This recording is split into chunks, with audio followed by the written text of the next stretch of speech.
Alam niyo, ito yung pinaka-worst kay Trillanes kay Tonyo.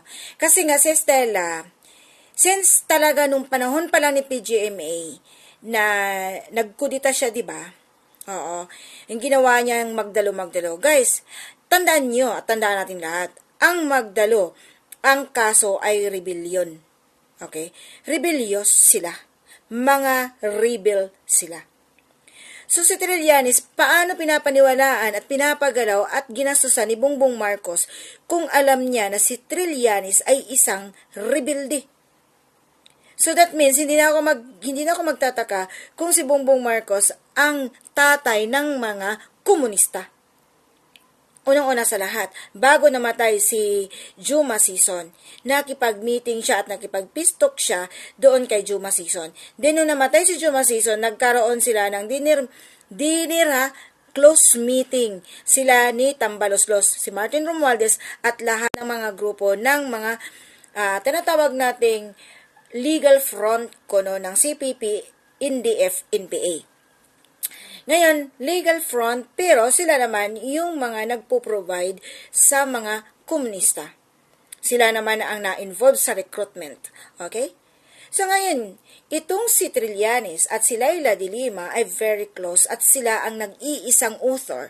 Sila ang utak at scriptwriter nung panahon ng extrajudicial killings na gusto talaga nilang ipa-take down at tanggalin ang war on drugs ni PRRD noong 2017.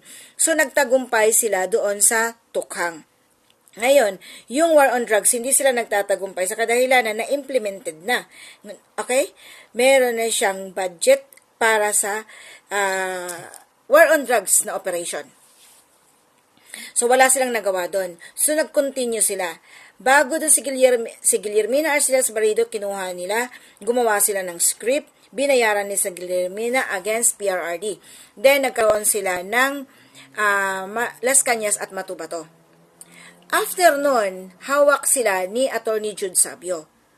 So nung nagkaroon na sila ng, alam niyo na, nagpunta doon si Alejano at si Trillanes sa ICC at nagkaroon na sila ng kuno, tawag yung, nagsampa na sila ng kaso. So, kuno files, no? Nag-file na sila ng case doon kay PRRD sa ICC. Ngayon, nag-continue. At hindi pa rin pinapansin ni PRRD. Hindi pa rin sila natigil, gumawa sila ng Bikoy Advincula.